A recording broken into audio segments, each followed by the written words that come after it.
Amin'ny ankapobeny dia efa manomanomana ny fidirana sy ny fiatrehana ny taom-pianarana 7 sy 10 sy 20 ny avy eo anivon'ny ministeran'ny fanabeazam-pirenena amin'izao fotoana izao. Mahakasika izay fiomana izay indrindra no entina ho anao ao anatin'ity fanadihadiana manaraka ity.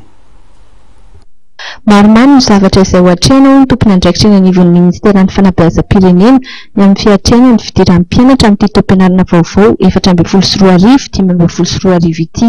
Efa nisy koa ny zavatra efa vita toy ny fanatanterahana ny sport scolaire izay isan'ny andreketan'ny ministeran'ny fanabeazam-pirenena. Raha ny tena marina dia amin'izao 6 oktobra zao zany ny rentrée pédagogique. Zany hoe 6 oktobra ny fampianarana no anomboka. Amin'izay rentrée izay dia betsaka ny zavatra manina hanamaivanana ny tsika hoe vesatry ny ray aman-dreny amin'ny fampianarana. Anisan'izany ny fanomezana ny caisse école izay tsy maintsy atao alohan'ny rentrée scolaire. Eo koa zany ny subvention aux écoles izay arahana amin'ny partenaire technique et financier izay manome anazy.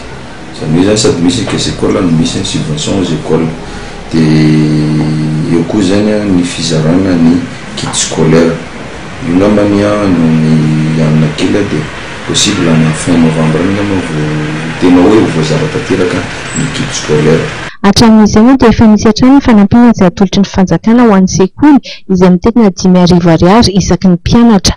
Somary niato izy io misy fotoana ka dia ho avelony indray amin'izao fanamaivanana ny vesatry ny sekoly sy ny ray aman-dren'ny mpianatra. Toy ny isantaona dia mitety faritra ny ministera amin'ny fanokafana amin'ny fomba ofisialy ny taom-pianarana vaovao ka ny mahajanga araka izany no hanatanterahana izany amin'ity taona ity.